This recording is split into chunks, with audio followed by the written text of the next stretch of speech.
dia mbola faly miara-banao amin'ny anaran'i Jesosy tratran'izao andron'io izao a misy farany io fijalianao io izany no lohahevitra omeny tenin'Andriamanitra antsika ka ao amin'ny Ezekiel 7:20 sy ny 12 no vaky antsika amin'ny anaran'i Jesosy.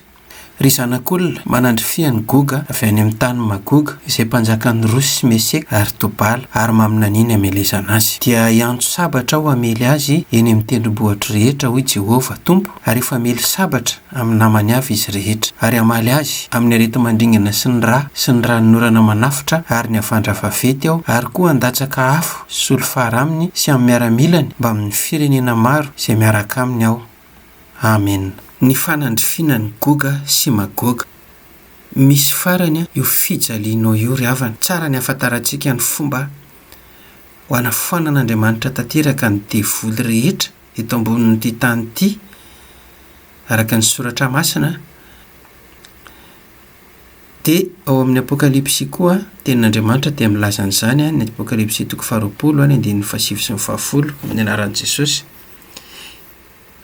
Ary niakatra namaky ny tany izy tena nididina ny tompony olona masina sy ny tanàna malala ary nisy afinidina avy tany an-danitra ka nandany azy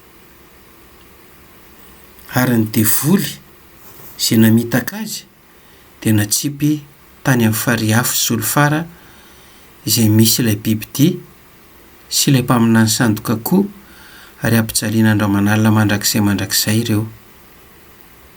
Izay no anambaran'ny soratra masina hoe hifarana hatreo amin'ny fotoana io ny asan'ny Satana ety ambonin'ny tany.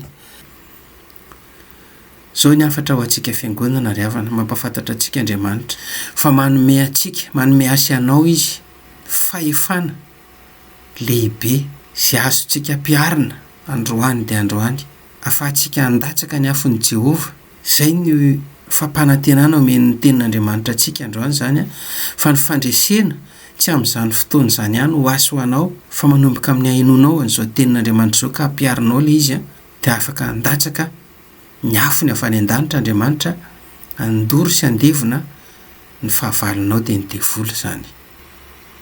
Zay ry havana ny hevitry ny teny hoe manandrifia ny goga avy amin'ny tany magoga izay mpanjakan'ny Rosy sy Meseka ary Tobala ary maminaniny amelezana azy.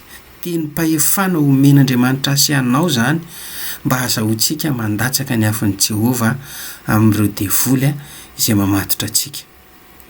Tandrifio ny devoly mampahory anao ny aretina, ny ozana, ninona aloko ny fahafatesana toy ny kansera zany.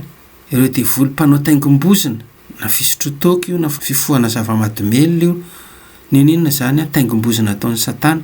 Tonga ny fotoana ry havana afahantsika mandripaka n'izany Satana izany ao amin'ny fiainantsika. Amaka ny teny mpahefana ianao fandatsahana ny afon'i Jehovah. Hitantsika izany ao amin'ny Salamo 7:7 ka ny 9:7 dia vakio zany dia aveo dia mivavaha ianao sady apetrao amin'ny faritra marary anao ny tananao ka teneny hoe amin'ny anaran'i Jesosy avy any Nazareta no andatsahako ny afon'i Jehovah ao aminao ry Satana izay mitondra aretina, fanaintainana amiko, dorako, levono ary didiko hiala amin'ny anaran'i Jesosy tsy hiverina amiko intsony mandrakizay. Inoko ry havana fa raha ataonao amin'ny finoana zany dia hita fagagana lehibe ianao androany fa satria tenin'Andriamanitra zany izay tsy maintsy tanteraka ho an'izay rehetra mino.